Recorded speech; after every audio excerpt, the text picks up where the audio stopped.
We haven't gotten at it like in a long time, so that was good. It was fun.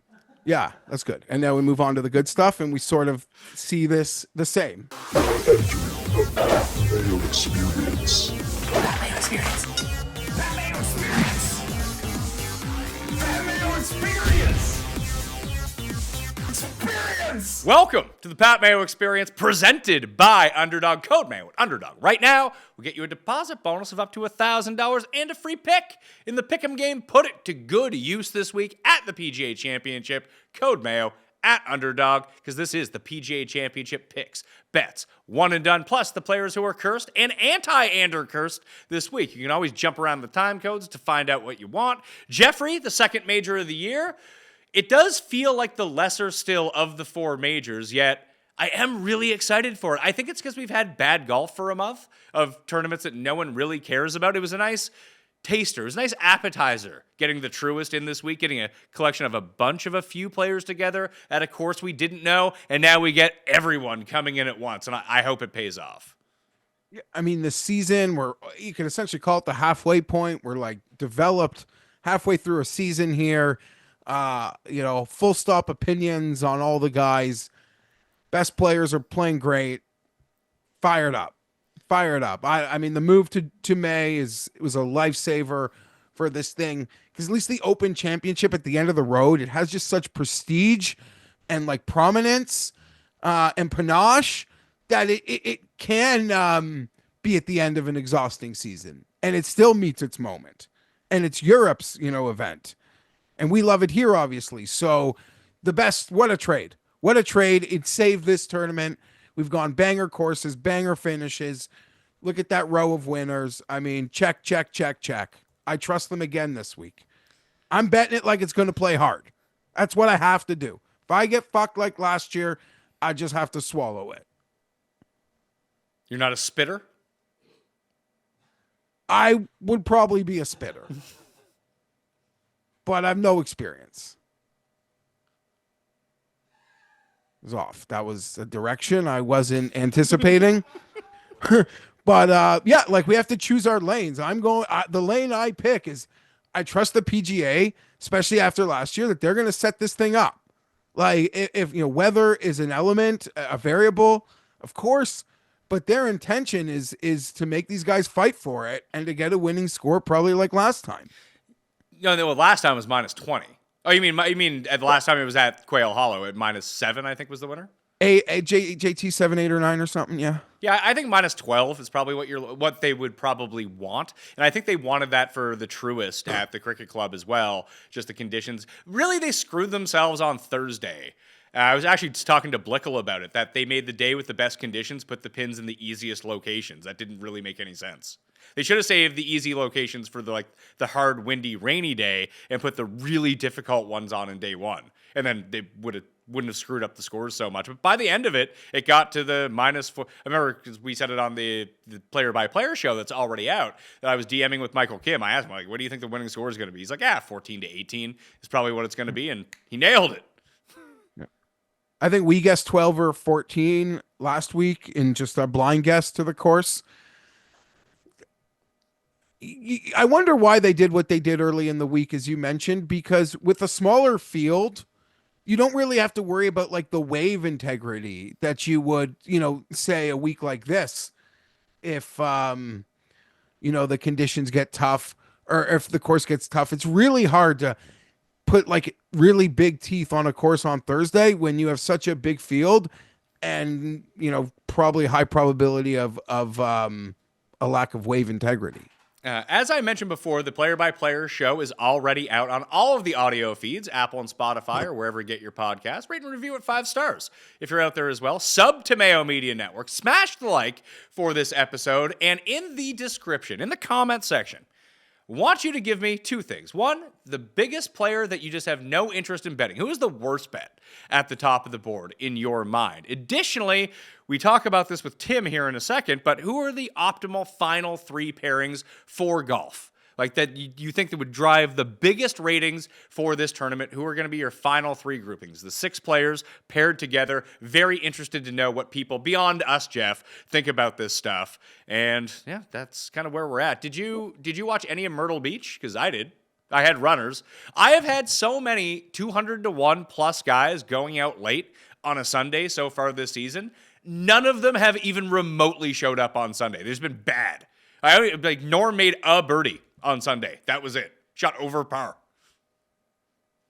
Yeah, I had a few guys that were close. You, Norgard, but wasn't on Fox. I think we mentioned Fox last week and just naming names, how great of a bet that probably was. So I'm annoyed I missed it. We've got some sticky course history at Myrtle as well. Fox was T4 last year. He wins this year. Kevin Yu was 4th last year. He was 4th this year. I had Kevin Yu as well. He just needed to make a few more putts, and it would have come down to him. And like Valimaki screwed up on Friday, and he was very much in the mix making that run on Sunday again. Kind of felt bad for Mac Hughes, although this is what you get when you only rely on putting to win a tournament, that when you need to make a 10-footer to win the tournament, you just don't make it, and that's kind of the end of you. Yeah, I mean, he made a nice putt on the hole before, but he also made bogey from 120 out on the par 5 while the guy he was in a co-lead with was shitting on himself. Like, what a disgraceful hole that was for Mac. And once I was drawn dead, I was cheering for the Canadian. And full disclosure, like for peace of mind, I'm like, well, you know, I think I was pretty close to betting Fox, so I'd prefer him just not win because I'm a mental midget. Here we are. Was there anything that you took away from the Truist that you think comes into this week? Because there's only really one name that I cared about, and I just keep circling around him. I'm probably going to bet him, and he's probably going to be terrible. And it's Justin Thomas. Like, he just continues to play great. Yes. Striking the ball beautifully.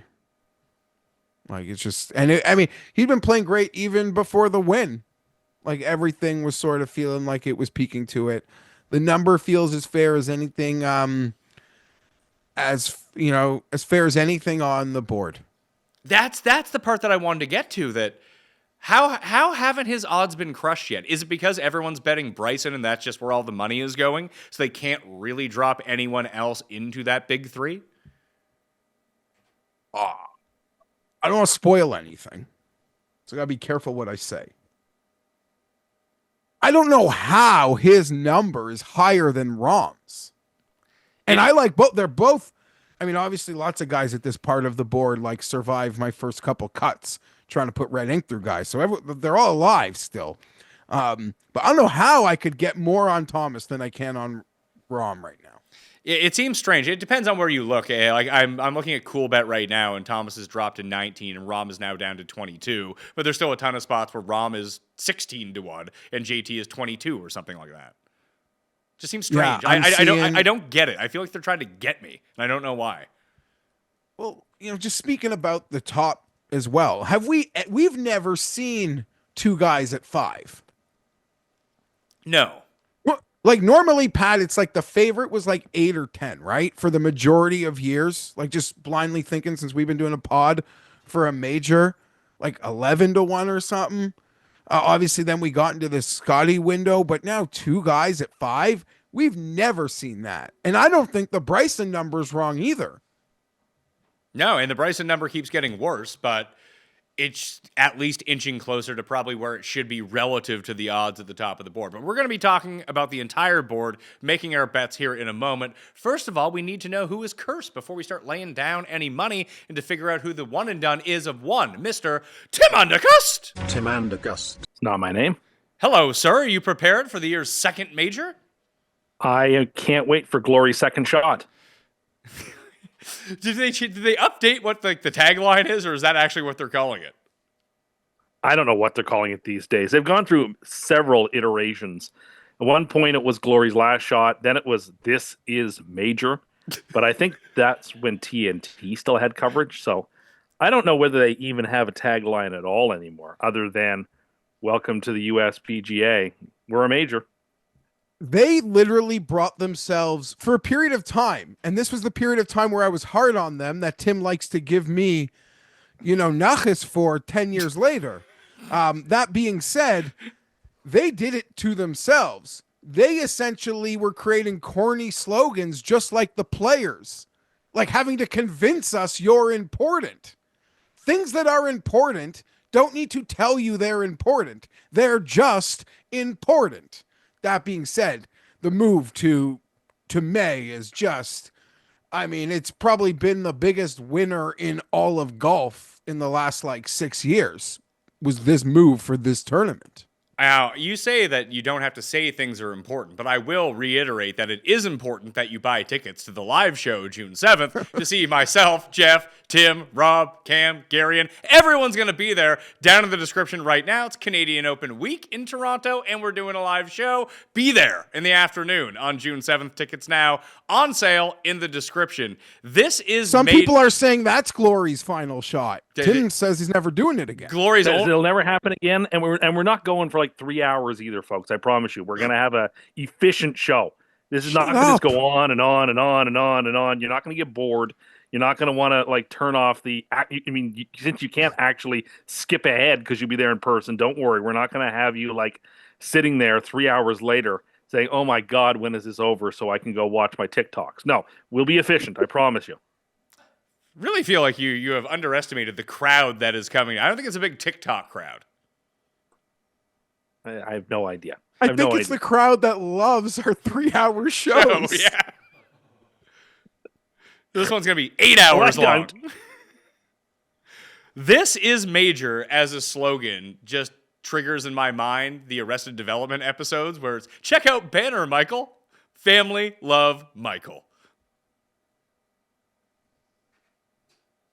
All right. That didn't land at all. Perfect. All right, Tim, who are your picks? Okay, so from what I can tell about this track, the only thing I need to care about is driving distance. Okay. And if I take driving distance, that's all that matters. That's essentially what. Can I also just put a plug in that I love the Cricket Club? That was a great course. It's a shame they won't go back. The Cricket It's a Club? better course than 80% of courses that we've seen on the PGA Tour. this year. 100% agree. 100%. I thought it was great. They should go back. They should go back next year. Get rid of something and go there instead. I don't know what you need to get rid of, but like get rid of it and go to the Cricket Club. So you liked watching it. What was it that you liked so much about Philly Cricket Club? I liked how open it was. It had sort of a mix between a U.S. Open vibe on the East Coast with a sort of a linksy style course in spots. It seemed like a real old world course. I don't know. There was something like charming about it that I found very, very interesting. I just liked the way that it played. From what I could tell from people I talked to at the course, that it would be better suited to play at like the end of July or in August when like they couldn't really grow out the rough because it's the East Coast in May. Like you can only grow out the grass so much. But if you gave it the summer to get itself into the proper conditions, then it could play extremely difficult if you wanted it. Why can't they play the BMW there next year? That thing rotates all the time. Go play the BMW there. I would not be opposed to that, Jeff. It was lovely. Obviously, if it didn't rain so much, it probably could have been more interesting earlier in the tournament. I think the logistics there is the size of the actual property.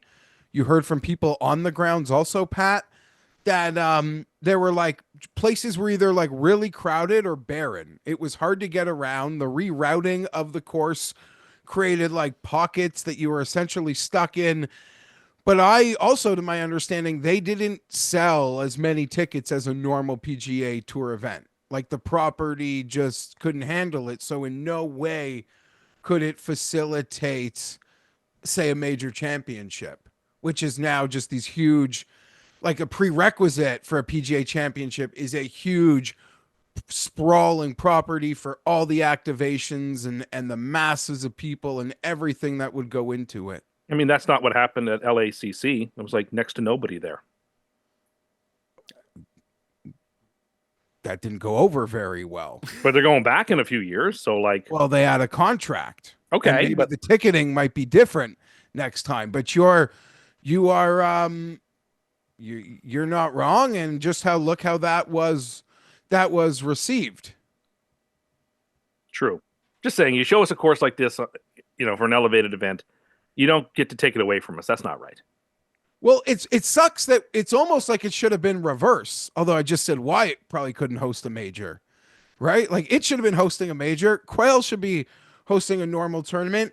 It's sometimes, as much as like I love Torrey Pines on the finishes it gets, a major is diminished when it's on a regular PGA Tour rotation course. I don't agree because maybe it's because Pebble looks so much different than when you see it during regular play, but there is still something special about when Pebble's, the US goes to Pebble. And I feel the same way about Torrey. And maybe it's because Torrey has such good vibes when from all of the just watching the US Opens from Torrey Pines that a lot of them are very memorable. And you get all 4 rounds at the South Course where you don't in regular play, that I think that's an important distinction too.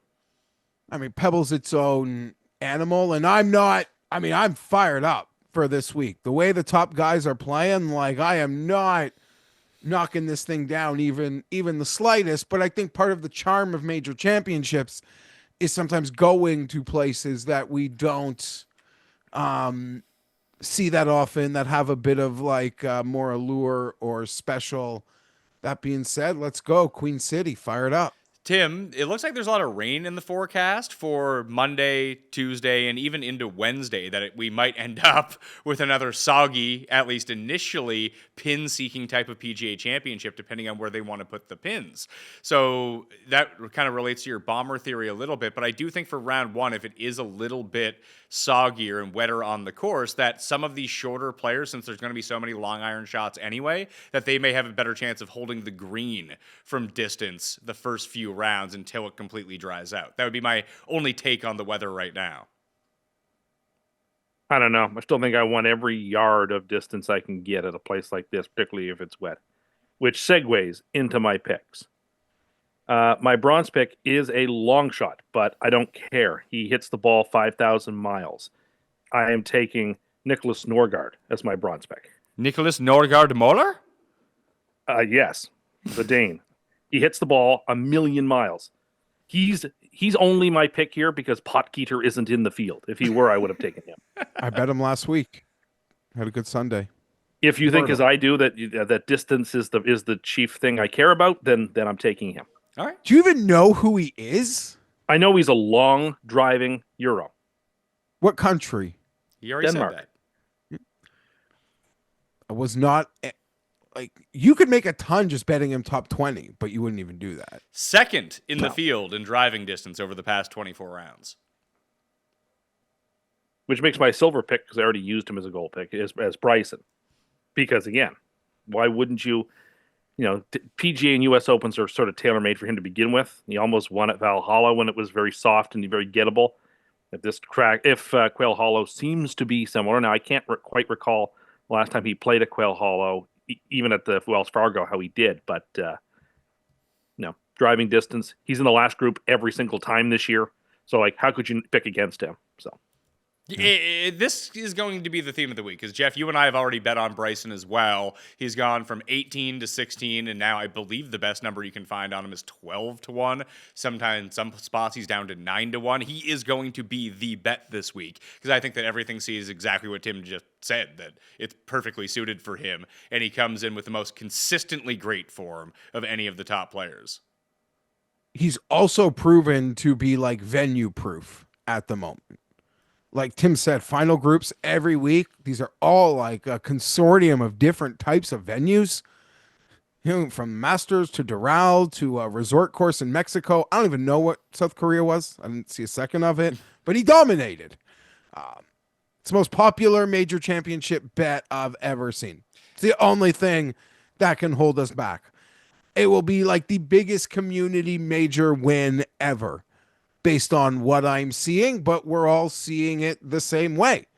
The guy will bring you to Sunday. It's what we're here for. Tim, you mentioned the last 2 times he played at Quail Hollow. 2021, he was 9th. In 2018, he was 4th. Okay, and I don't know if he was on the President's Cup team, how he performed there either. He was not on that President's Cup team, I don't believe, because I don't think they were letting the live guys play that President's Cup. I don't think that was a live one, was it? Yeah, it was, because Cameron Smith didn't. Can't remember if Cameron Smith was on the team or he left directly after that to go to live. No, he left before. Cameron Smith did like a bit. Yeah, it would have been 2022. It was a nasty work. And no live guys have ever played on the President's Cup. Okay, fair enough. Cameron Smith was on that team, though. I think. I don't think he was. I think he did Immelman like dirty at the That's right. Yeah, at the end, like he had right at the wire. he had the most points of anyone to be on the team, but he was not on the team. Is how it went. So who's your gold pick? I'm curious now. John Rahm.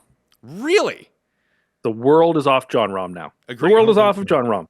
No one's looking at Rahm, and for good reason. He hasn't played good golf in a while. He hasn't even played that well on Live, for heaven's sakes. So, like, you look at his odds being, 16-1 or something, how could one possibly support John Rahm? He's playing so poorly. His numbers are overinflated. Great. Give me John Rahm. You would think that is the narrative, but it's not. 22 to 1. It's not, at least from what I've heard. 22 to 1 at CoolBet right now. I have seen people want to bet him. I mean, there is just a trust factor. He lasts forever in my card making process. He'll last forever, probably this week. You think that is the perception, Tim, but it's just not. And I think it's because there really are so few actual players that people want to bet on that they're still drawn back to John Rahm with like a 22 or 24, whatever it'll be. So those are the three for you, Tim. You got Nicholas, Norgard, Moeller, Bryson, and Rahm as your three picks. Yes. And you'll be using Rahm as your one and done, I'm guessing. Yes, indeed. Yeah, because you've used Rory and Bryson so far this year. Yes, I have. And Do you've you used have like another long shot, like not like a totally off the board, like someone else for like 100 to 1 guy? I mean, there's other people that I considered. I considered Nikolai Højgaard, but I didn't want two Danes on the same ticket. Who else did I consider? There was no other real live guys I was particularly interested in, other than maybe Burmeister because he hits at 1,000 miles. Yeah, I bet get myself there. I bet Mean Dean. I'm in on him this week. You're in on him a lot. I am. I bet him every week on Live. Why wouldn't I bet him here when he's 200 to 1? Wow. I think, if what you said, Pat, was correct and that the wet conditions will make shorter hitters viable, why can't Sepp go back-to-back? I think Sepp will not be a popular pick because his skill set doesn't seem to be all that suitable to Quail Hollow. But, he's actually playing excellent golf this year. He's going to be on the Ryder Cup team. You could do worse in taking Sepp Straka at a large number who's one of the guys who's going to go play at Bethpage Black in a couple of months. He just needs to save it all for Portrush in about 2 months' time, because then I win a ton of money. I'd say the thing with Sepp is he's not the greatest scrambler, right? So if that becomes a thing this week, then he could be in a bit of trouble. But he's a straight flusher. So if hitting greens are at a premium, I would trust him. I trust him to do it. I can see it. He's obviously elevated his game. This is kind of what we saw.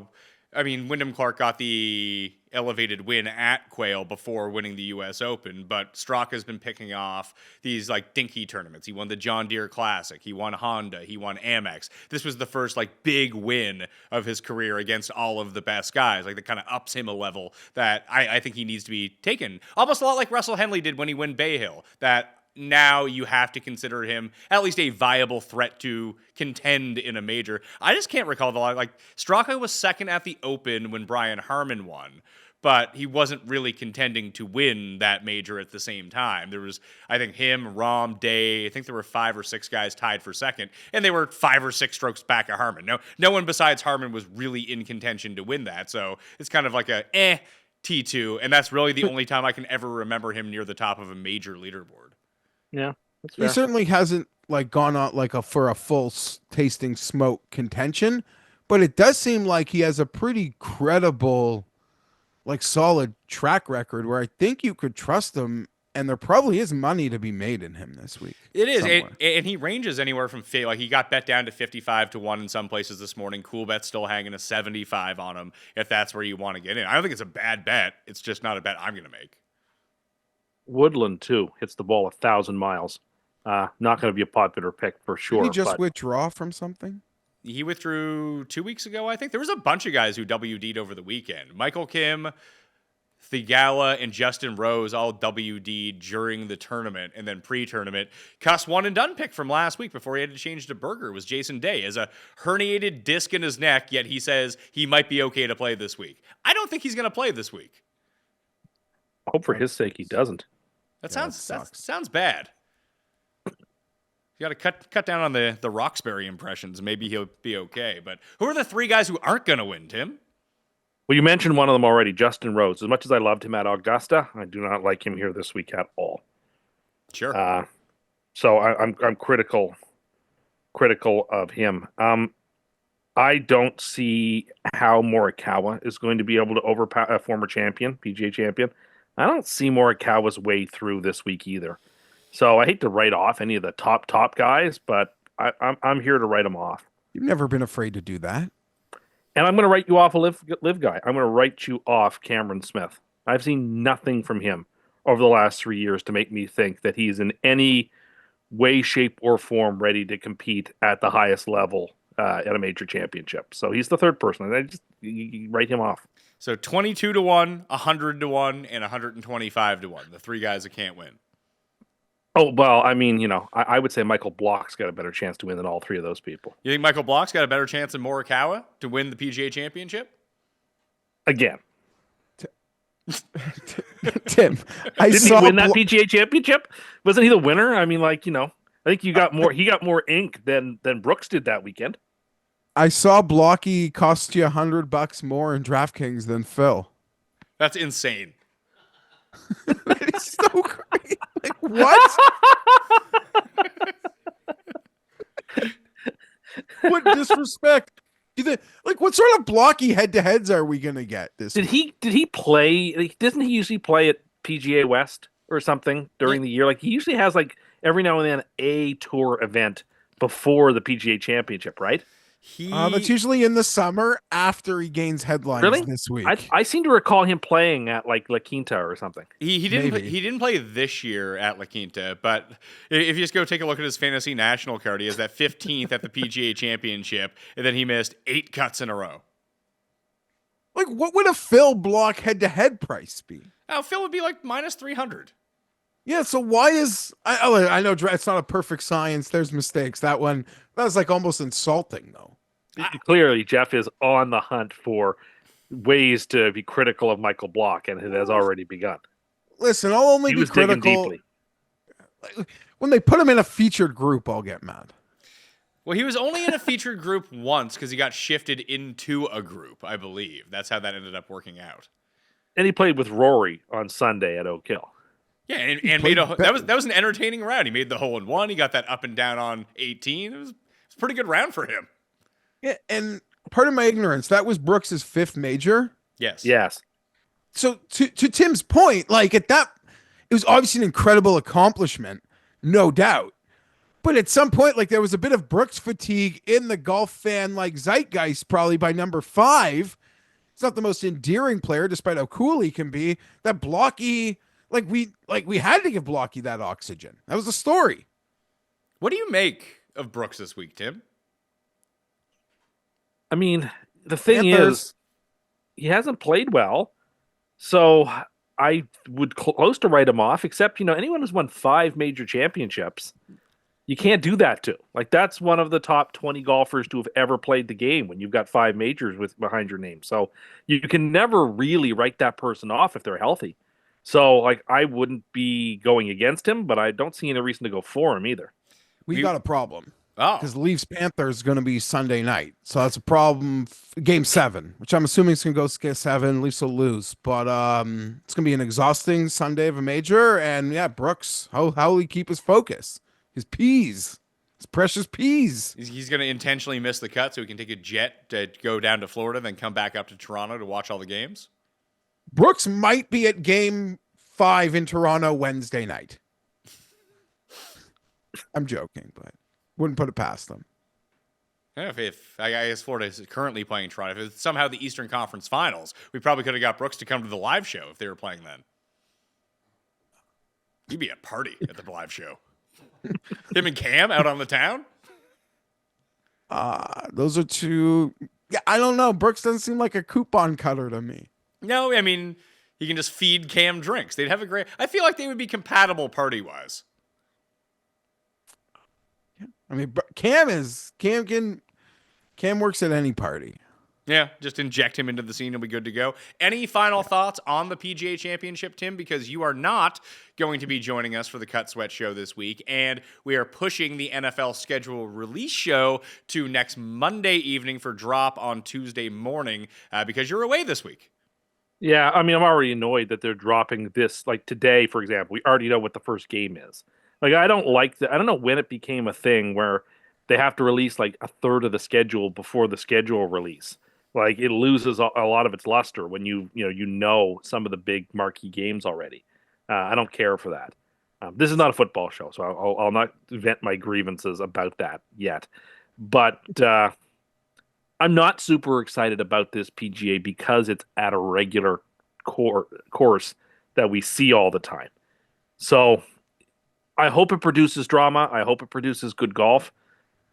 I get more enthused when you see tracks that you don't see too often, and therefore everybody is at the same disadvantage because you never play at this place. It's one of the things that made last week so fascinating at the Truist was that nobody really knew the cricket club that well. Of course you play every year. Yeah, I mean they make it fancy for the PGA. I'm sure they'll put on a great show, but it's just a little harder to get enthused for it. That's all.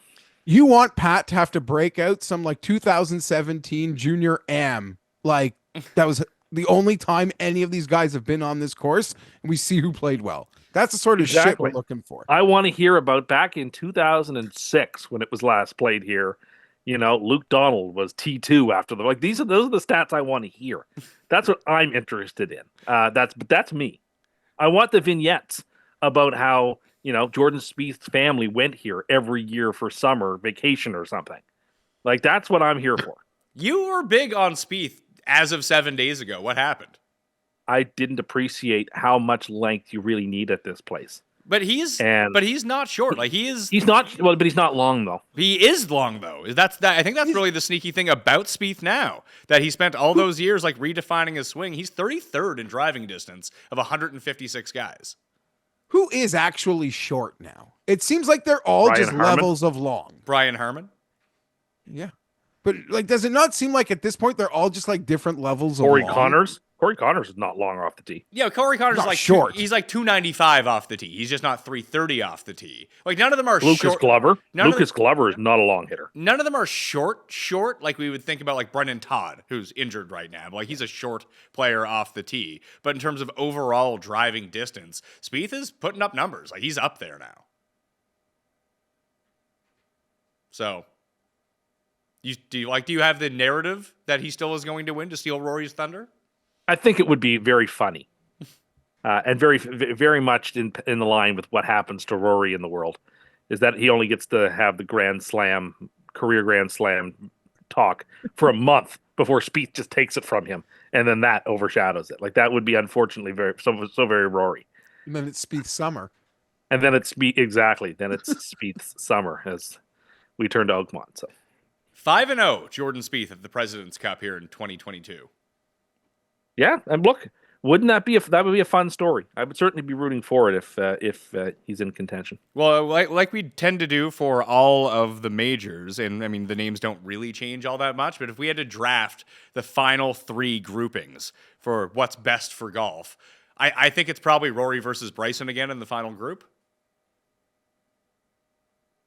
Yeah. I mean, Scotty Rory though, it's like, we haven't gotten it, and we're kind of foaming for it, for how well they've both played in like a 2-year window, to have never truly gotten some like true head-to-head at a high end or any event is really, I think, number one. Yeah, I think Rory. It certainly isn't Patrick Reed like we got at the Masters in the second last one. Well, weirdly, I actually think it would be in play here. I think if Reed and Spieth can somehow get paired up in the second to final group, that would be fire.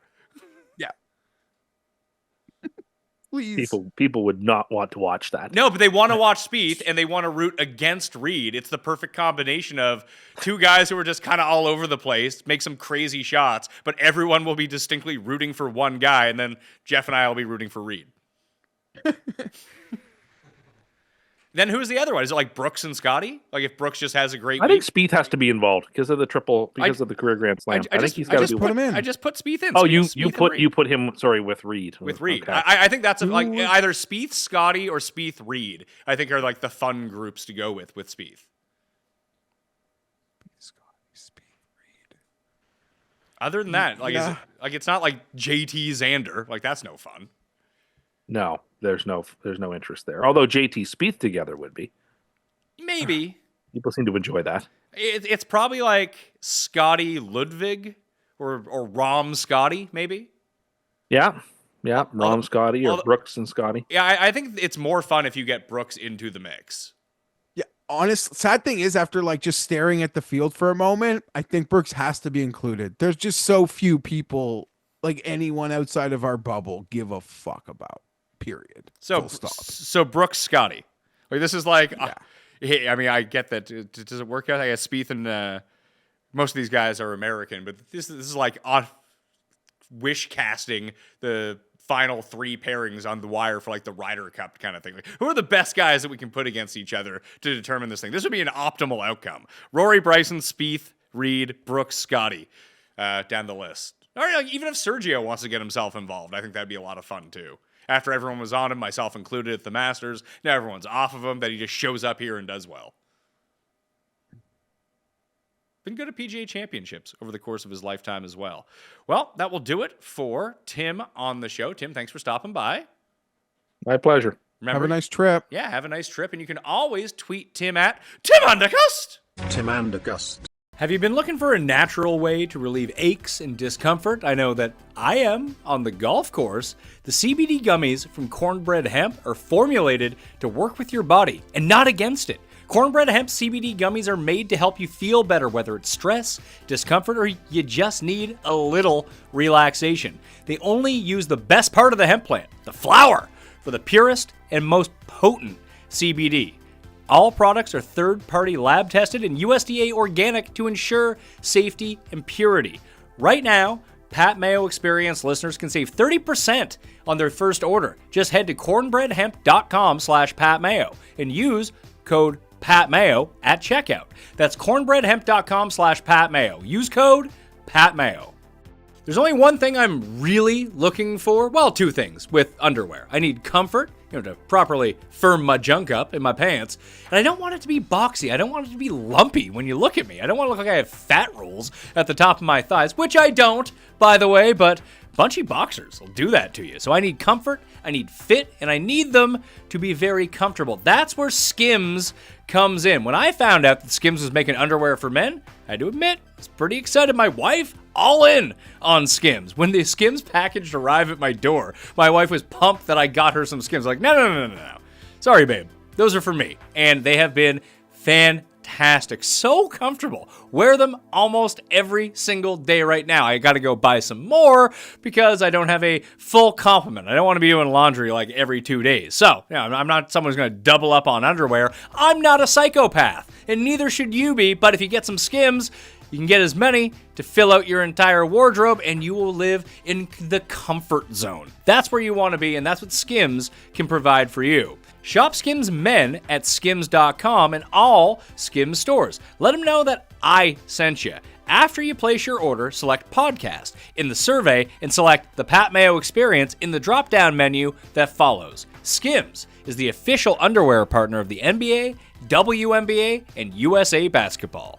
And yes, that was his name. And it still is his name, honestly. And you can catch him next Tuesday on the show talking to NFL schedule. We normally do it live, but we are not doing that this year. We're going to let gestate with him to get himself really fired up, to talk himself into the Jets, and to let Jeff get very depressed about Chargers games. And then we'll be here, full force, after we do the PGA recap next Monday. A reminder again to smash like and sub to this channel, and leave me your biggest fade down in the comment section. Jeff, it's Quail Hollow. It's over 7,600 yards. It's going to play very, very long. And as I spoke about with Keith on the research show about why we got the results we did in 2017, to re-articulate that, it was a year right after the renovation. It was later on in the year, and the course got completely burnt out, and they were able to grow the rough out a lot more with pure Bermuda.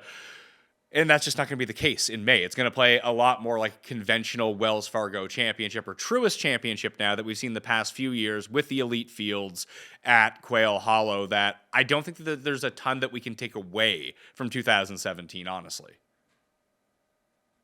Yeah, that's probably unfortunate. And the winning scores at Quail Hollow, I feel like Rory and Xander got pretty up there last year. And Rory ended up winning by 5 last year when all was said and done. Yeah, it was like a 10-point swing on that one because I feel Xander was up 5 at some point. Yeah, it's I want to see it play as tough as possible. I'll be curious to see, if that is how possible that actually is.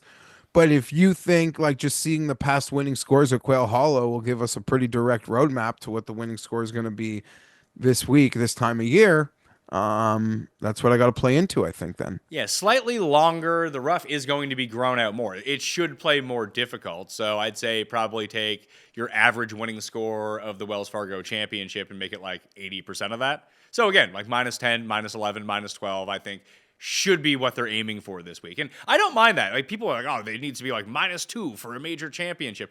I think people forget how rarely we actually see that come to fruition in a major. Usually when it's -2, the course has lost all integrity.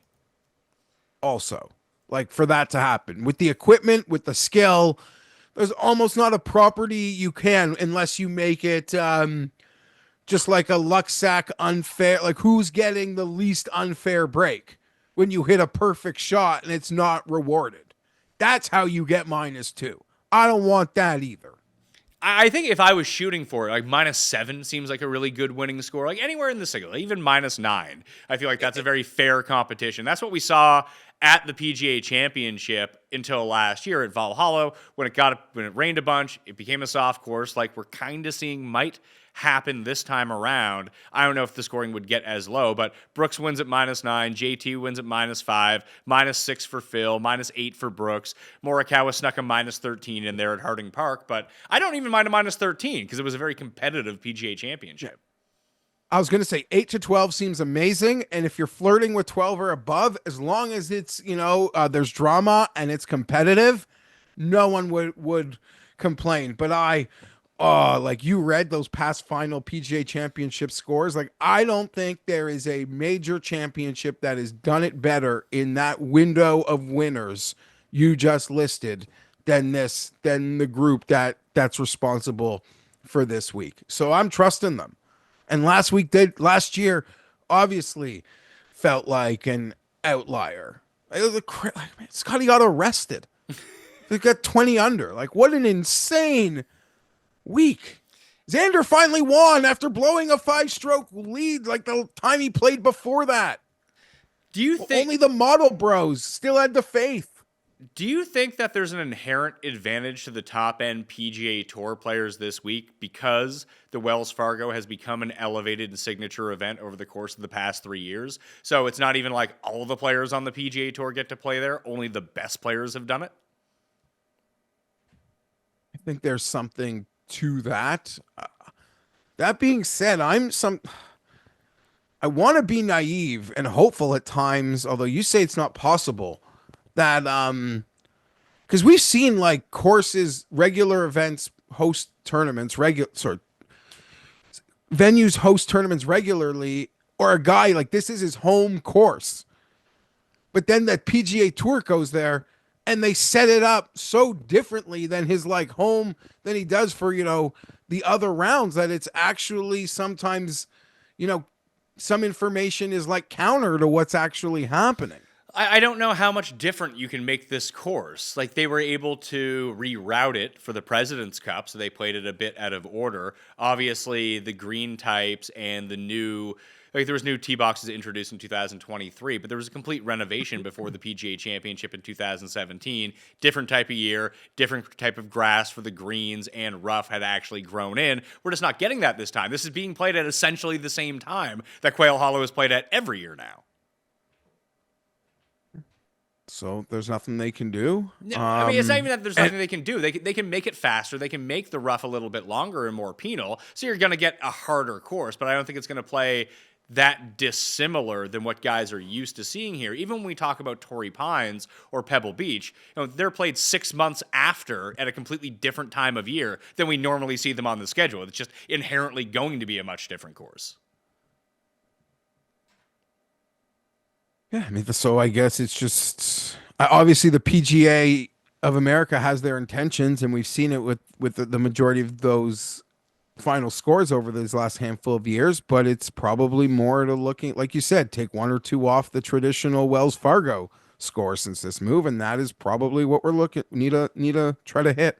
And I'm with Tim. I'm just going to take Bombers. I don't want to talk myself out of this. It's usually the play at the PGA Championship and the U.S. Open, so we might as well ride with it, which leads us into the very top of the leaderboard. All odds are provided by coolbet.com. If you live in Canada, outside Ontario, suggest that you enter the Ultimate Golf Giveaway. They're giving away a free trip to the Cabot Links and Cabot Cliffs for later on this year. You can find all of the info down in the description. All you need to do is opt in at Coolbet, make some golf bets, and maybe you can win. We just gave away a trip to the Canadian Open and for the PME live show with our friends at Coolbet. We're doing the same thing here. Wouldn't you like to do that? Maybe if you don't win the giveaway, Jeff, because you're in Ontario, you can't play it. Maybe if you travel outside of Ontario, you can go sign up and opt into that competition. But either later on this year, maybe early next year, we'll get you out and we'll shoot something at Cabot.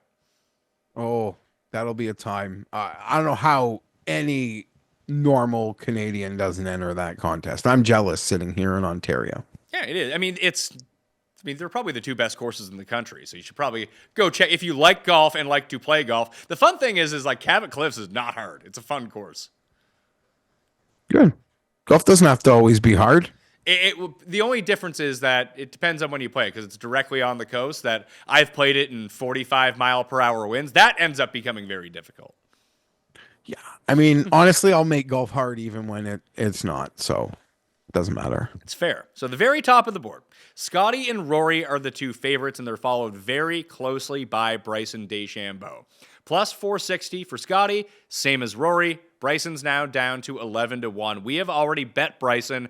We put it out on the show. I put it out on the show last week. I bet him at 16-1. I think you have him at 18-1. And a lot of people were just kind of going through him. Like, hey, Bryson sets up the best for this course. And I think the discussion became he should be closer to these top two guys than he is to the other guys on the board. And that's what made him such an attractive bet, that he was 3 times the odds of Scotty and Rory. That gap has begun to close. And I think as the week goes along, it gets even closer because I think everyone, as you mentioned, is just betting Bryson. And for good reason, they should be betting Bryson.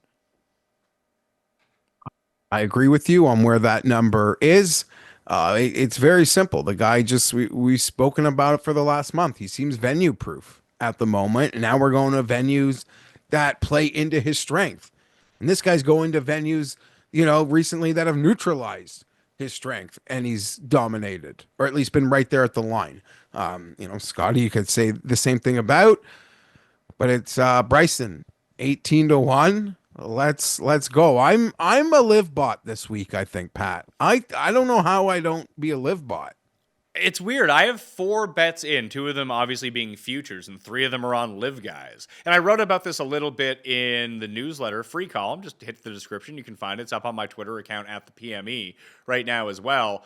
It's just that we get better odds on the live guys relative to their actual performance. Like, you take a look at someone like I bet Burmeister this week. Spoiler alert for the long shot, although I think I already said it on the Tim portion of the show. We're shooting it out of order, so I forget what I say sometimes. But he's 200-1 on Coolbet. He's 150-1 if you want placings on him in other spots. With his particular skill set, his particular set of skills, that he should probably be like 90-1, 80-1 relative to the guys like Max Homa is 100-1. He's a better player than Max Homa is right now, especially at this course, and the fact that he plays well at harder venues versus easier ones because the dude can't putt. But everything else he does is pretty good, that because he's so out of sight, out of mind, and you wouldn't think that Bryson would be that way, but it feels like it's almost translating into Bryson as well. The one live player that doesn't get the benefit of the doubt for any of this stuff, as you pointed out earlier, is Rahm. They just treat him like he's Rahm still. Yeah, Rahm, well, and I guess it's a bit how you handle it, but Dean Burmeister, it does feel like, I mean, he has no name equity, like name value. At least a lot of these other live players have some of that. But I would agree, like relative to what we know how talented he's in the wrong tier. I'm not saying he should be 50, 60 to 1, but he should be, if he's 200, he absolutely should be more with the guys at 100. Like absolutely. For example, the Absolutely. two guys at 100 right now, Homa and Rose. Burmeister has a better chance of winning than those two guys. Yeah. I mean, not to agree with Tim, I think Burmeister's got a better chance of winning than Cam Smith. Yeah. Cam Smith can always just go and out-putt the entire field. So that's always... But I agree with you. I think the skill set for Mean Dean plays a lot better here than whatever the hell Cameron Smith is up to. Although Smith is starting to play a little bit better. I think that's been a bit... I don't want to say a bit too overblown, but he's turned it around in the last month or so, especially after missing the cut at the Masters. But I just look at someone like Minwoo. Minwoo's 80 to 1. There's not that much of a difference between Minwoo and Dean Burmeister, honestly. Okay, you might be right. You might be right. So that's more of like a check mark to bet Dean Burmeister. And we'll get there, and it shouldn't surprise anyone. No, I don't have a bet. More I think about this place, I think Min Woo could work. It's further down the board, but you have that driver putter combo, and if listen, the irons are an issue, but if missed greens are going to be at a higher rate across the board, then I might be looking at Min Woo. There's not much, I would say, between 50 and 100 that I give a shit about. There's like 2.5 names that I'll even consider, and we'll get to them. Min Woo being one of them right in front of 100. He's played so poorly since winning in Houston that he's just off my radar. I'm not going to go there. I would need pretty down into the triple digits. And again, that's one of the things that I like about Burmeister. I don't expect Dean Burmeister to win. Getting the 8 places with him is really nice. Maybe he can do that. He was T12 at the PGA Championship a year ago. But I just think if we're trying to draft and bet on a certain skill type, that's the skill type. So we can kind of roll with it on that. We get to like super long shots later on. I think there's some fun guys that you can take a chance with. They might come dead last because they're not active. They're not going to come dead last because they're playing against like my club pro, 20 of those guys, the Michael Blocks of the world, and the guys who are worse than Michael Block. So coming DFL if you're a PGA pro is not great, but there is a skill set that you want to draft that you can take some shots on. Don't forget, Derek Ernst won at Quail Hollow. Do you remember my Andrew Liu ticket that year? I do not. He hit first round leader. Liu? Yeah, Andrew Riviere de Lou. He was first round leader. That cashed at triple digits, and I had him at like 1,000 to 1. I think he came fourth. What year? 2015, I want to say. Okay, yeah, nope. That one's left the bank. That guy was. I mean, that's still in the back of the spank bank for me of what could have been with Andrew Liu that week, but. It was he just hits the ball a mile. Take those guys at Quail Hollow, you tend to do pretty good with everything else. But let's get back to the top. Do you like Scotty or Rory better? Because I like Rory better. I have to say Rory if I'm forced to pick a head-to-head. There's the Quail Hollow history and the fact that Scotty seems, even when it's been elevated, Scotty hasn't shown up here. And isn't that strange? He's never played a solo event at Quail Hollow. The only time that he's played Quail Hollow, he played it out of sequencing at the 2022 President's Cup. That was in September, different grass type, and he gained half a point that entire week. He was 0-3-1. It's weird. I want to say Scotty's gonna win this week because no one's betting him for once. Yeah, and just like, I don't want to overrate like a 9-stroke win at in a home bed situation versus a jabroni field. But if I got to make this decision, I'm leaning Rory. I'm leaning Rory. I don't like that Scotty's never played here before. The books. That can't make me feel good when every other like high-end player has like an extensive set of competitive reps here. The books have it even right now, so they're taking early on in the week. They're taking some juice on both sides. I'm talking to Vincenzi and Cam on the Best Bets show tomorrow, where we're going to get down into first round leader, nationality markets, head to heads. If you want to learn more about that, stay tuned on the Pat Mayo Experience. That's going to be a fun show. I like that group. That's a good combo. Yeah, that is like you are pulling from two different regions, and I like that. Come together as one here at Mayo Media. I'm fired up. I'm But fired up. I'll be listening to that one. but early reports are minus 120 on each side. Scotty versus Rory. So Oh, like, I would take Yes. Rory. I'll just pass at that point. Sure, but if I'm surprised that more people aren't betting Rory already. Like that has like some of the markets have moved. For example, like the Hatton versus Cantlay head to head, it's minus 140 Cantlay now, even money for Hatton. Although I still like Hatton. I have money on Hatton to win this week. I got to force myself to like Tyrrell Hatton again because we made those stupid I made those stupid futures on him from like 4 months ago. But I was actually surprised to see that because I have the futures on Hideki and Hatton both at 50-1. And I was even joking with you as of last week on the show that, we didn't even get good CLV on this stuff. Then I opened the odds and we actually did. Like Hideki and Hatton are below 50-1. Yeah, we'll see what comes of that. We'll see if Hatton ends with actually giving us some CLV. I'm expecting there's going to be somewhere in the betting verse where there's just like a way bigger Hatton number by the time this thing gets going. And full disclosure, because it's just how I roll, I will re-up. I got no issues with my Hatton ticket. I'm going to have dumber bets. That won't even be close to the dumbest bet I make today. So those are the big three. Rory, Scotty, Bryson, they're the big three in odds. And I do think that they are separated from the rest of this field talent-wise, performance-wise, from the last little bit. Obviously, I bet Bryson over the other two, both value-wise, and I think that he's going to win, so why wouldn't I bet him? I thought that Rory was going to win the Masters and talk myself out of it because I didn't like the odds. I'm not doing that this time around. That brings us down to level 2. And Keith and I's discussion about who can actually win the PGA Championship, I think comes to who you consider to be a part of this next group. It's JT at 19-1, Ludwig, Morikawa, Rahm, and Xander all at 22-1, and then it drops down to like Neiman and Hideki. Do you think that line of demarcation from Xander to Neiman, or even Hideki, whoever you want to say is the next best player, because they're the only two guys in that 30 range right now, but that Thomas through Xander tier, do you think that's the full extent of tier 2? Are there guys that you would move up into their own tier? Like, do you consider Rahm still a part of that? Do you consider Morikawa still a part of that? Like, what are your thoughts on this range? Because I think for me, it's between Thomas and Ludwig. So I think this is actually just a 5-man tier. Xander, Rahm, Thomas, Ludwig, Morikawa. I'm crazy enough that like Neiman is almost like his own floating thing tier, and I will waste money on it. Where? Here? I think those. Hold on. You're betting Neiman to win this week? Yeah, Why? because he's gonna mix. Bet him over like a finishing performance, higher than 15.5, and you'll win. Yeah, I can still do that too. He's gonna mix this week. He's absolutely mixing. Okay. I don't care. I could be the only one out there. I don't give a shit. It'll make me feel better about it.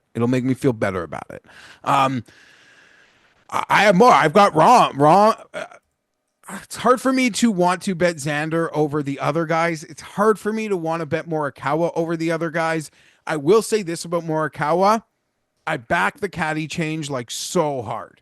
I really do. I'm hard on the guy. But I think like we joke and I'd say like, yes, Scotty dominated last year, but my like, other than Scotty, my memory of last year is like just low vibes Morikawa. Slumped, like his face, his eyes essentially slumped at the waist, looking down at his dick because he just missed another 8-footer in disbelief. I absolutely think like the vibe change, especially getting a caddy as incredible as Grenier is perfect for him. No knock on the other guy, but absolutely like the vibe change. Even he's like if that's the only reason he did it, I think is absolutely necessary. That being said, to like not steal from Tim, it's 25-1 now, which feels great. He was like 15 at the Masters, right? He was in the Bryson hole at the Masters, so maybe there's value. I just don't know if this is the course. And I haven't been a calling guy, and I don't know that I'm going to be one this week. But I back that despite incredible caddy, but any switch, I think he needed it. I think it'll help him. It's not so much like to watch him last week. The shot he had on 16 on Sunday when he came up woefully short. I don't know what happened. I don't know if he towed it, if he shanked it, what happened.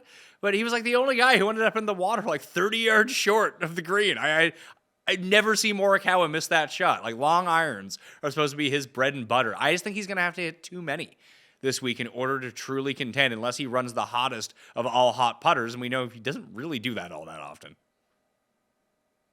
And he also needed any like mainstream story to change a story. So he hopes. You're really one of the few people really hanging on to this. No one really cares outside of you. They've let it go. I think that, hold on a second. I'm not hanging on to it. I just think it's weird that he did a 20-minute interview and it wasn't even mentioned. And you say I'm the only one hanging on? Go ask Powers. Okay, so what do you mean? Okay, because there's two guys then who care about this. Everyone else, like, no, man, I don't. Everyone Powers. else. I get DMs from people like, "Why is Geoff still talking about this? Who cares?" Show me the DM. Okay, I'll show me the. I'll show no, it to it's you. one. Yeah, show me the DM. We're even getting comments too. Go read the comment section. I know you do. That's one. For you to say no one cares when like it got aggregated to the moon the week it happened, it was 3 months ago. A month ago. I'm talking about the Masters when he tripled down, Pat. It's over. It should be over. It's crazy. It is over. You're still bringing it up. No, I'm not. I'm bringing it up because I said when it happened, it would linger through his whole fucking year now. And it's not. And I think it just, you're making it linger. No, I think it will linger, and it has lingered. His play has significantly dipped since the Players' Championship. It's all going down, and that's why I just do you think that's why his play has significantly dipped, or he was sun running for the first 3 months of the season? He's not the first guy we've ever seen who was hot for 3 months and then took a step back. It happened to Rahm the year he won 4 times. Hard. And when you don't win in your window and you dip, it doesn't mean that you're not good anymore. But he fucking cried. It lingered. No place will I agree that it didn't linger. If anything, at least through the Masters.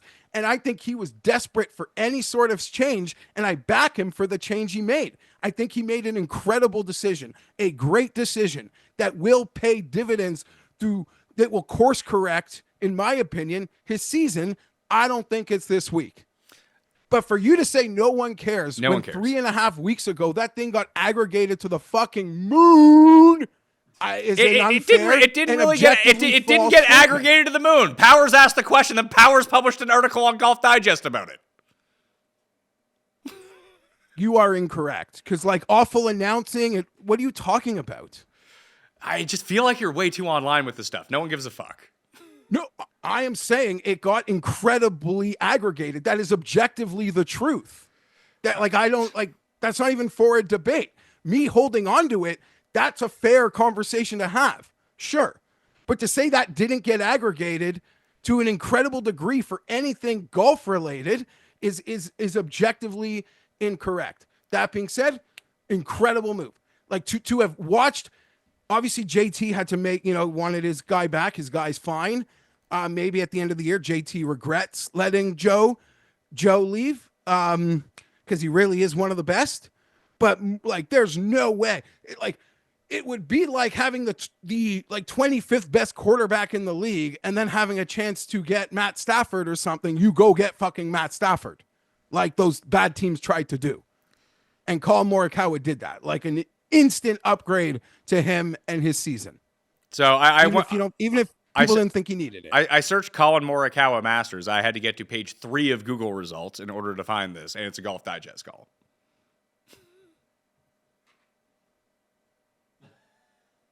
What is that? Like a Google search? Yeah.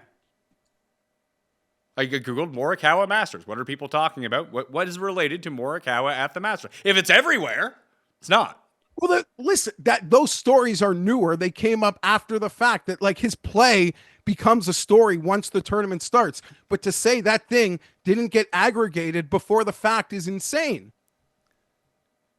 When you say aggregated, people are that's the Morikawa. I don't quite understand what you're saying. Well, I'm not talking about like 2 cups, 1 shit fucking level viral. Yeah, well, if it golf- doesn't, people can write about. I write about golf shit all the time. No one cares. In terms of like golf internet, like awful announcing, these mainstream outlets running with it, that doesn't happen. I don't think that awful announcing is a mainstream outlet, Jeff. I think it's one that you like. No, sorry, but they weren't the only one. All right, let's drop this. This is just mind-numbing stuff. I want to talk about who we want to bet from this range. I asked you, do you like JT or do you like Ludwig better? Or Xander? One of those 3. If you trust Ludwig's like irons, then I think you got to play Ludwig. But JT has just been so consistent that it would feel silly maybe playing Ludwig ahead of JT. That's kind of where I'm at. Like the obvious answer here is JT, isn't it? We haven't gotten at it like in a long time, so that was good. It was fun. Yeah, that's good. And now we move on to the good stuff, and we sort of see this the same. I love Ludwig. He's the man. If it all spiked this week, no one on earth could be surprised. But I will swallow 2 points, I think, to have JT right now with this. Just you open that sheet, and it's like, how do you want to pivot off that guy?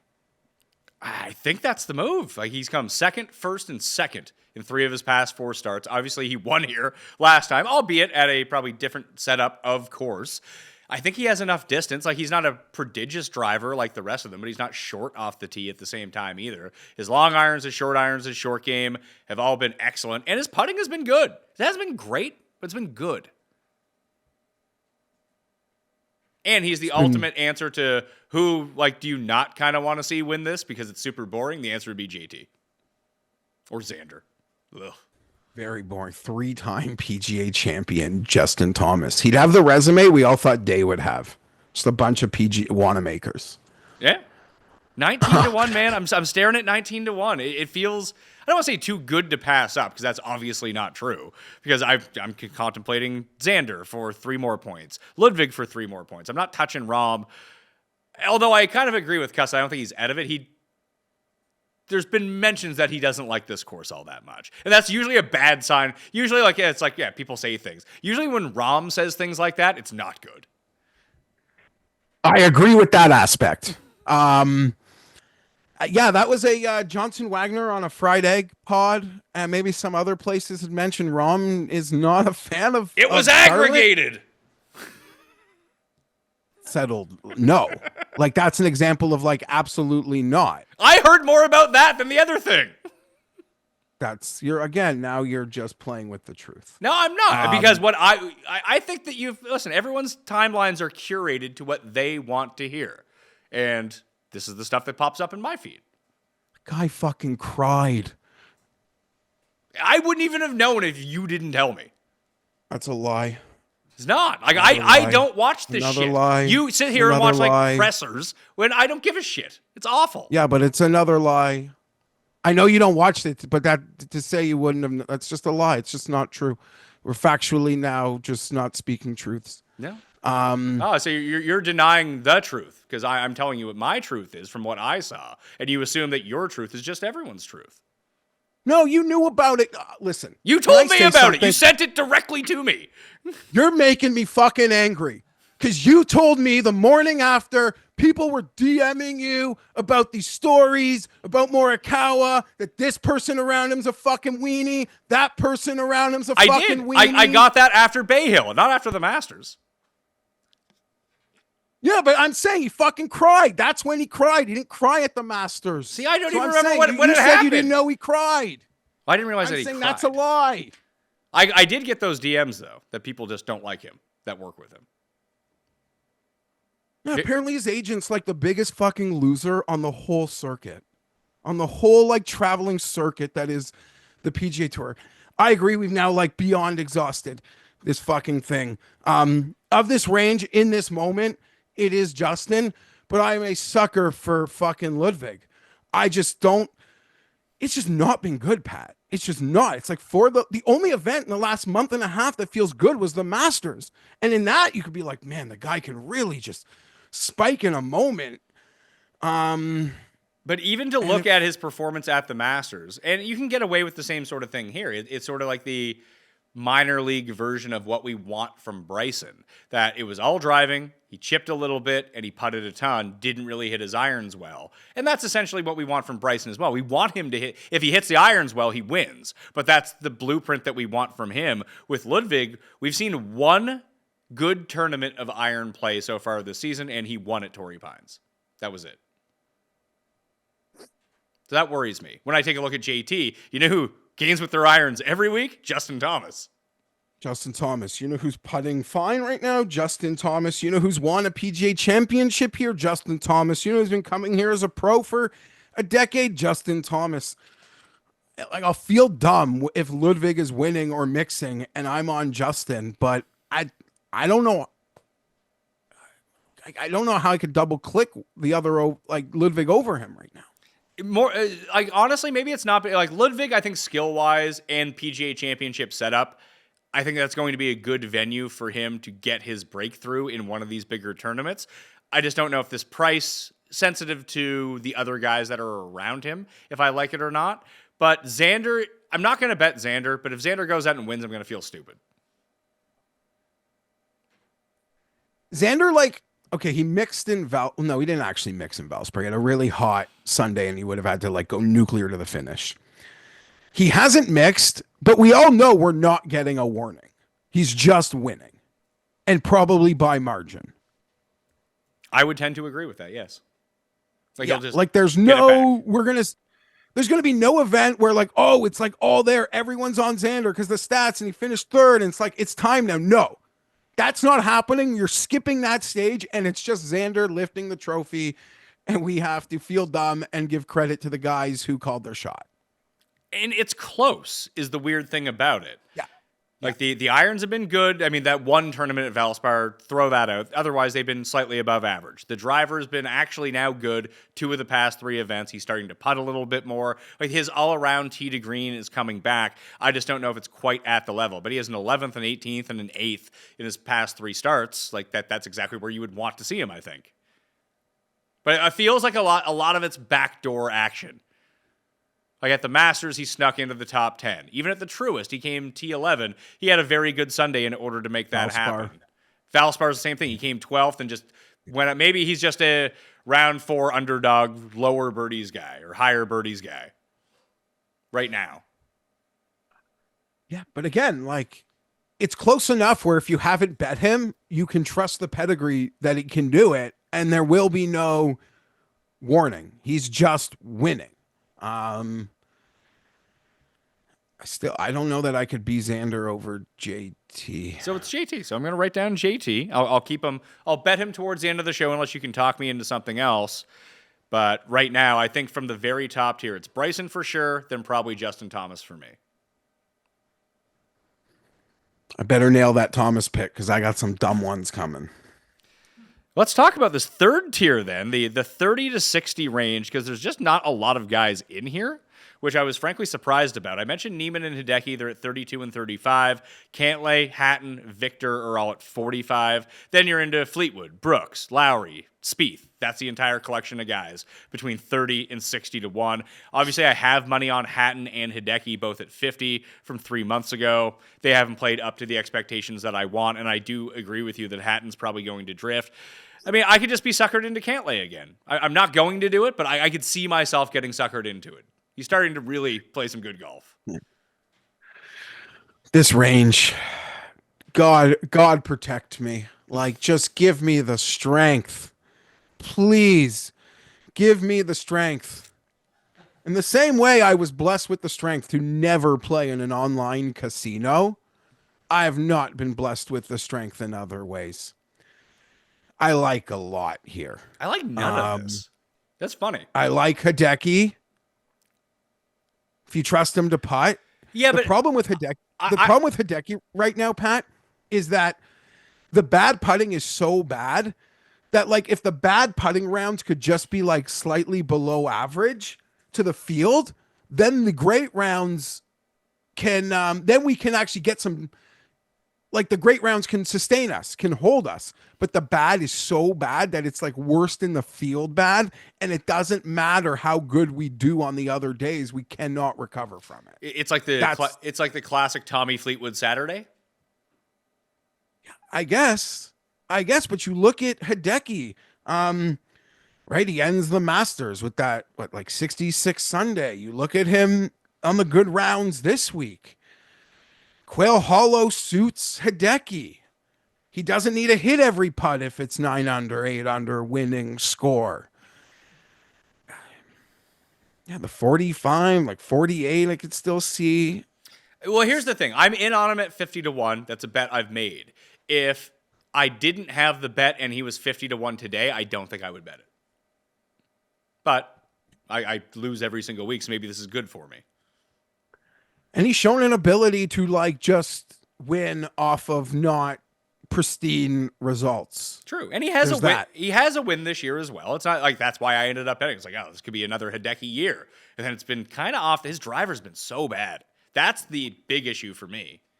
He won like the week I said like ultimate Hideki fade week too. So Yeah. just that's how we started the season.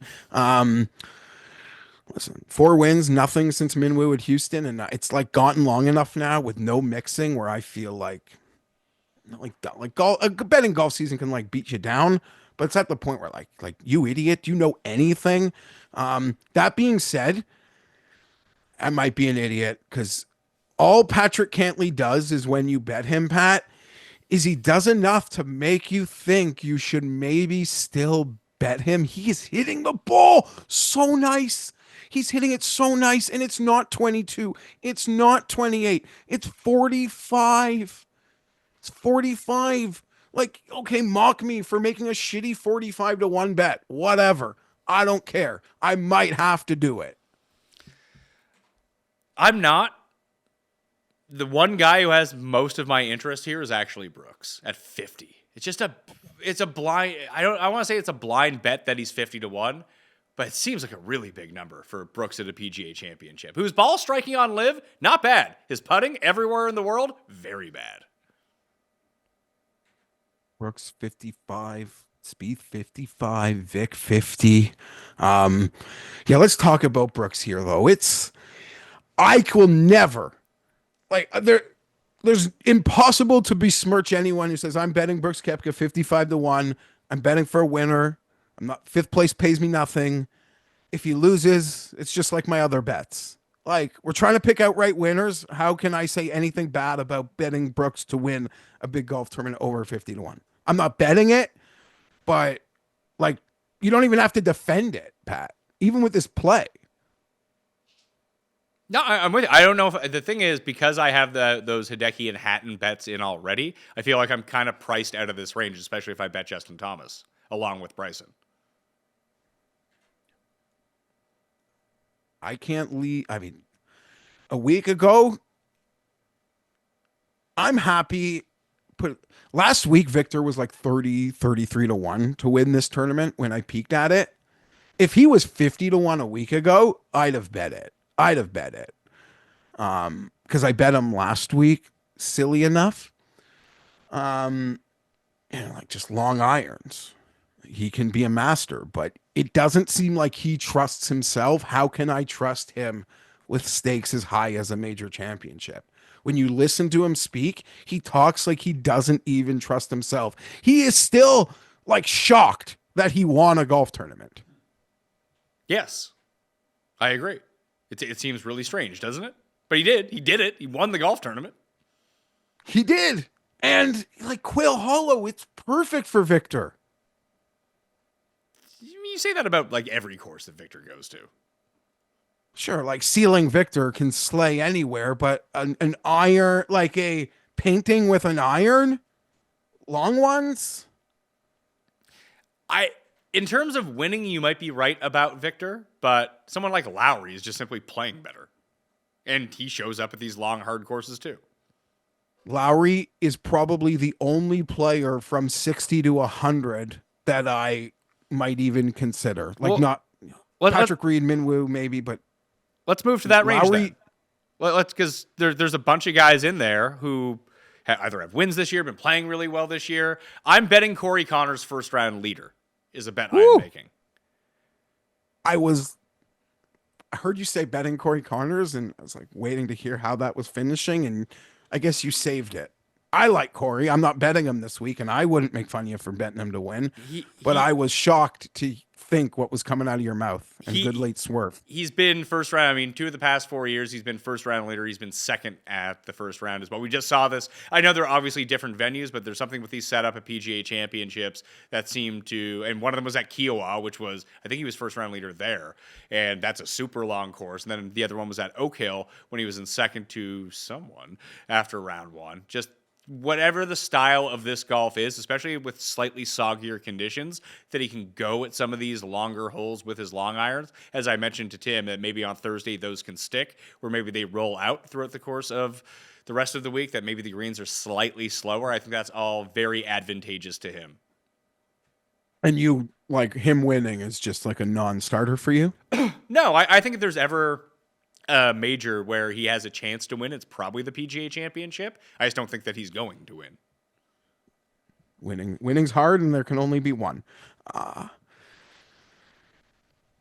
But from this range, I don't have a lot that I like, honestly.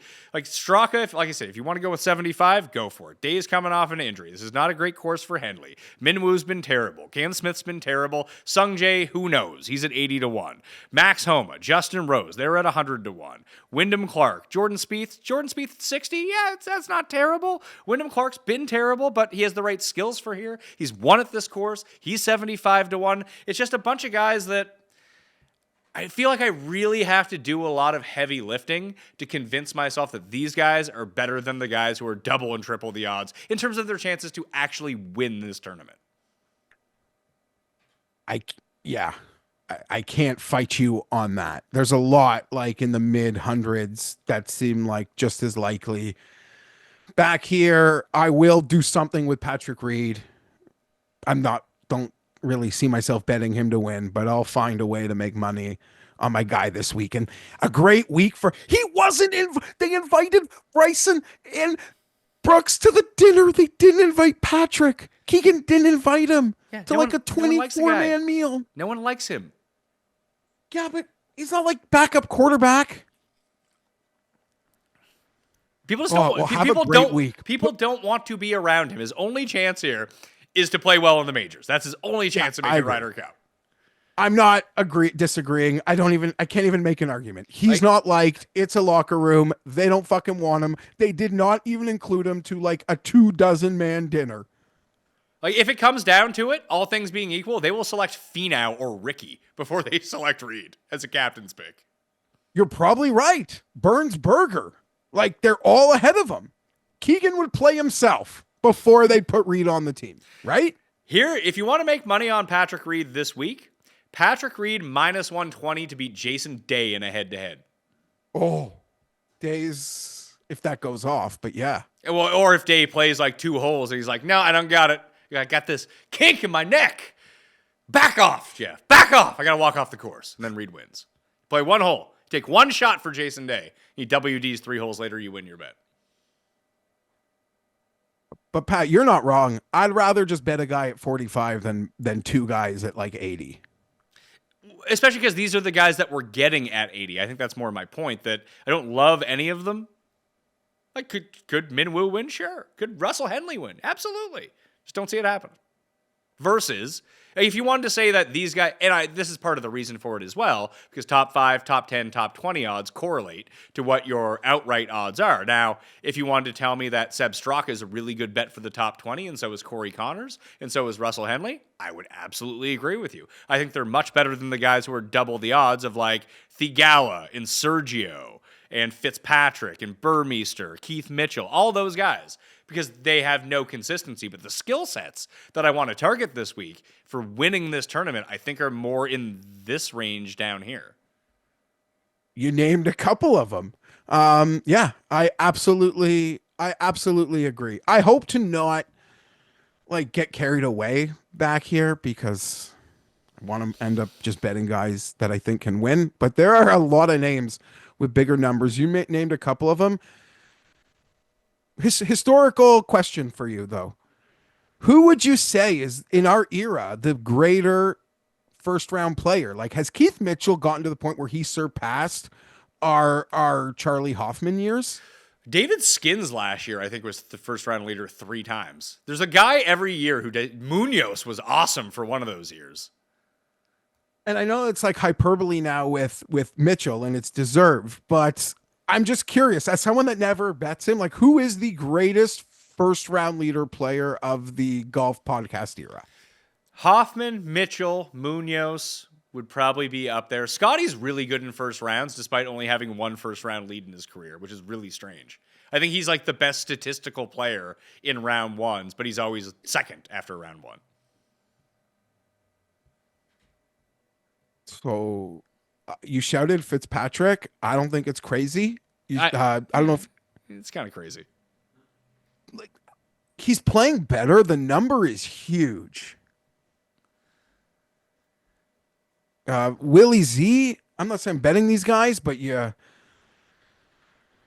once upon a time, I don't have one. I feel like people were bragging about their like Willie Z major futures. Oh, you 175. You want to see 175 to 1. You want to see a bad bet? Here, let's scroll down to my pending bets. Will Zalatoris to win the U.S. Open, 66 to 1. He's gonna be like 200 to 1 by the time that comes around in a month.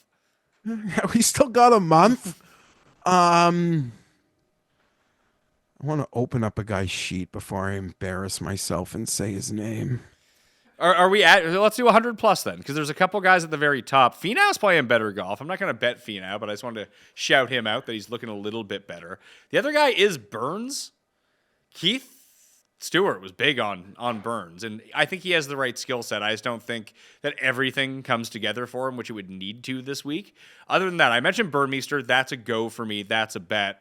The only other ones I can really look at in terms of outright betting, I think Davis Thompson at 200 to 1 is really interesting for maybe the placements. Maybe it's a top 10. I mean, I'd end up with money on him to win anyway. Kevin, you, my guy. I mean, if he can't win in Myrtle Beach, can he really win this? Probably not, but he has like distinctly terrible odds. He's down at, where the hell is he here? Kevin Yu. He's like not even on the board in some spots, it looks like. He's so far down this list. Maybe he's not even in the tournament. Figured he would be. Probably good for me that I can't bet Kevin Yu. There he is. 325 to 1. So you named like the couple guys I was looking to waste maybe some money on. That was Sam Burns. That was Davis Thompson. Generational flusher, Davis Thompson. Burns like that driver, putter, ability to spike. It's a huge ask, but you're seeing a bit of life in the game that he's a guy in that 100 range who I would want to trust. And if Taylor Pendrith wasn't playing horrible, I'd have probably done a lap around him. I probably would have too, and I went and looked at the Taylor Pendrith numbers. They're just really bad. Yeah, that's the guy I said I want to just open up his sheet before I embarrass myself. But he seems like he's the perfect player. And I think you could be on, like, in terms of the fairest number in the tier, it's, to your point, I think it's your Dean Burmeister call. It feels like he has the most relative upside to a lot of these guys because there is a bit of an unknown with him versus the best players in the world. But we've seen him win all around the world that it wouldn't be, I mean, that would be such an interesting story if he wins the PGA Championship. We would find it interesting. I think most would just turn it into like a non-story. Maybe, but if a live guy wins, it's usually a story. But here's this anonymous live guy who ends up winning. It's just, when you think live, the first name you think of isn't Dean Burmeister. Certainly not. How about Jaeger and Knapp, that level of player? So I was just in that level, and the guys that caught my eye, just numbers-wise, were Jaeger and Detry. Yeah, Dietrich's been bad, man. Like, really bad. I mean, but now I'm just like naming the names I like that are over 250 to 1. Detry 30th at the Truist, 32nd at the Players. I think if you were going to go with players from the bottom, like, you do need to have that particular skill set that we talked about, the bomb and gouge, can you make some putts? And it feels like Jaeger and Knapp both fall into that mix. If Rasmus Højgaard could make a putt, he would fit too. Listen, we've often spoken about forever, Pat, although like major championships, they're just a nut that's hard to crack for this tier. And like long shots almost feel like the 60, 70 to 1 guys. You know, these 200, 150 feel like a whole other planet. That's all to say, like we've seen it. We've seen like who can be the Mito? And to your point, I just want to meet like a guy that if I'm trying to guess who can be Mito and put it in the creek on 18, I want a guy who can just bomb the shit out of it, pretty much. It's funny because you mentioned Mito, the guy that actually popped to mind for me that I am circling around and he doesn't fit, he's not a bomber at all, would be Akshay. That I could just see Akshay getting himself into this. I need him to do something in a major soon, get some reps playing on a Sunday, because I think he's the perfect type of major championship player. Yeah, 150 to 1. He can get scorching. It's weird. You think that I've got this perception that lanky, that slender, lanky body just full sends it. Where is he in terms of like driving distance? 119th in this field. I'd have lost money on that bet. But he hits like every fairway, and he's amazing with long irons. He makes a ton of putts. He just doesn't get himself into a ton of trouble, which is really good. Like there's someone from that type of player, Henley, Connors, Fleetwood, like the tee to green type guys. Berger's another one who's really short off the tee. That one of those guys is going to pop up. Yeah. So this is like you are now in like the poor man's Morikawa lane. Yeah. Yeah. The only other one that I looked at, because he has the win at Bay Hill. We obviously know he has the distance. I just want to make sure that his odds aren't, because sometimes his odds are really stupid. He's 300 to 1. That I can get behind. Is Kitayama. Woo. Yeah, man. He just keeps. I mean, I don't know. Should I even open him up? Yeah, like, it's bad, but it was good. And then everyone started betting him, and his odds like crashed, and he was like a favorite in alternate tournaments, but that was ridiculous. But now he's back to driving the ball really well every week, top 10 in distance. The approach play at least came back at the Bunny Ranch, chipped a little bit, putted a little bit.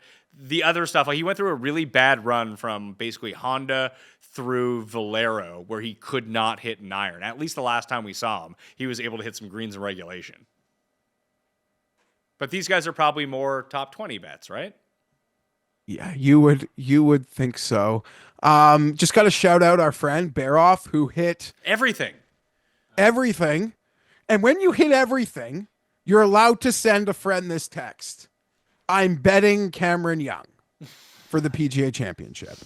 And how do you even say anything to a guy who just hit everything? Like, okay, get the best number you can. Did he have all three or two or three? Because he had Straka.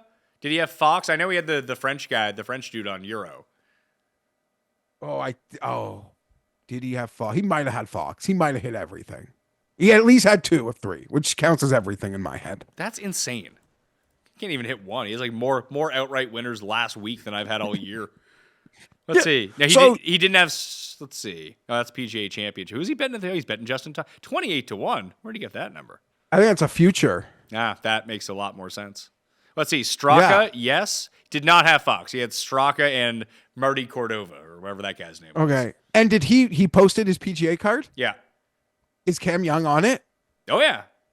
Okay. Not only has he played, he's 300 to 1. I was talking about Kevin Yu and Kurt Kitayama at 300 to 1. At 300 to 1, you're playing with funny money. But he bet Cam Young at 300 to 1, and then he bet Cam Young 170 in the without Scotty and Rory market. But hey, like, how could you say you could hate all of Baroff's bets and they're probably still gonna be better than my bets? 100%. I mean, check out his winning percentage versus mine. All right, let's make some quick picks for the PGA Championship. I don't want to go too crazy. Obviously, I'll have everything finalized on Wednesday. I'm doing the live show on Wednesday morning with Tambo, and then I'll release the newsletter later on that night. I might even do a live chat later that night as well to try to finalize all the picks for the year's second major. I got Bryson at 16 to 1. As we were talking, I bet on Justin Thomas at 19 to 1. I have those 2 futures of Hideki and Hatton at 50. Probably would not jump on them now, but here we are. And Mean Dean, the Burmista Mista lady, 150 to 1 with 8 places. Jeff, those are my picks as of right now for the PGA Championship. Picks as of right now. Bryson DeChambeau. Truest page. Bryson 18-1. Hatton 55. Neiman 40. Go live bot. I am, and I'm going to probably make a bet like JT or Ludwig or Xander. I'm making another high end bet that will lose to a better player, and I'm embarrassed to say like Cantley 45 is something I'm swimming around. Well, Cantlay did you a good service. He beat both Xander. He beat Xander last week, which means you get the first pick in the one and done. Yeah, I get the first pick. I saw that. Loading up the grid here because I don't want to make a mistake in a major week. You have not taken Rory yet, by the way. I know, and I haven't taken Scotty, but I guess I got to go Rory. Yeah, got to try to catch Pat. Yeah, Rory for you. That means I can take Bryson, who I was really praying that you were not going to take. Epic miscalculation by me. Because I have used Rory and Scotty already. Yeah, I mean, I used Rory at the Masters. That worked out well. That's why I'm up by so much.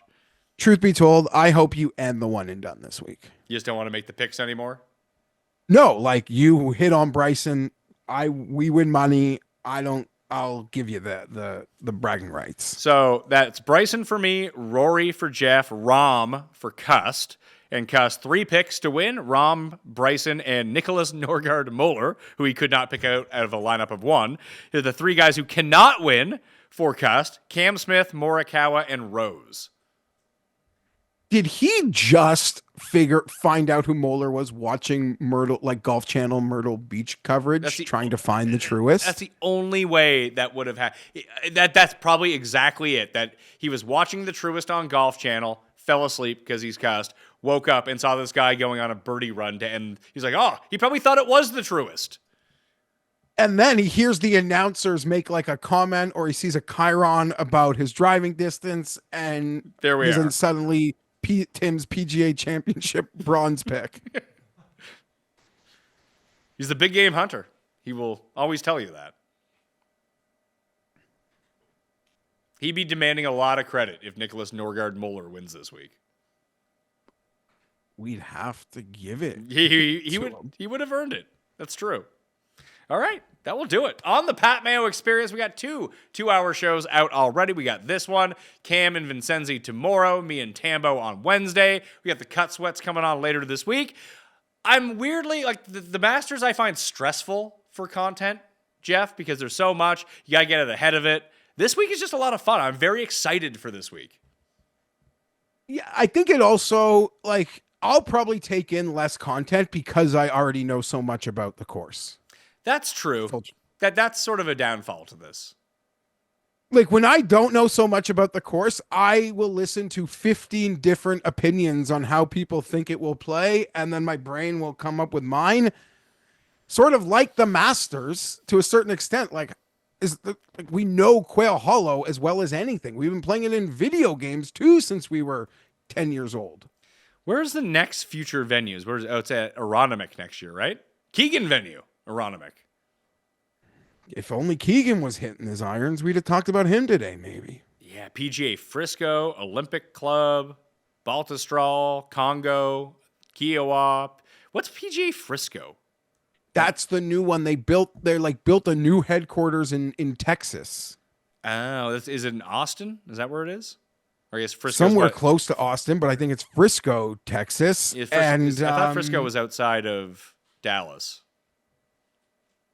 Maybe, but anyhow, it is a new facility that they've built, and they've awarded it a major. And I mean, who knows? Like that week could be anything. I couldn't even begin to guess. North of Dallas is where it is, and it has 2 PGA championships in the next 10 years. Have to get out. Maybe it is. Maybe we'll go play it. That'll be fun. It is like a new flagship PGA headquarters course, I think. So it's like the TPC Toronto, but for the PGA Championship.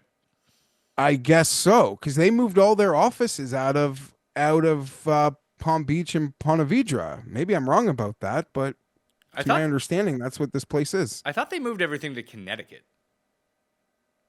That could be like the Media? TV stuff. Yeah, maybe that is the case. All right, that will do it on the Pat Mayo Experience. Smash the like, sub to the channel while you're here, leave the audio rating and review. Underdog code Mayo to get yourself that $1,000 up to $1,000 bonus and the free pick. And that Cabot Ultimate Golf Dream giveaway is down in the description. Go opt into that contest right now, and there's a bonus down there for you as well if you go through with it. All right, I'm Pat Mayo. I'll see you next time. Pat Mayo Experience. Oh, you know who I totally forgot to mention? Was Eugenio Chakra. That guy. I didn't even know he's in the field, but I guess he's won a bit. So He's 350 to 1. He hasn't finished outside like the top 12 in any tournament in 7 months or something. interesting. Yeah. Maybe I should Shakara. Eugenio Lopez Shakara. Low, you know what? Low Spain. I'm going to put that on the list.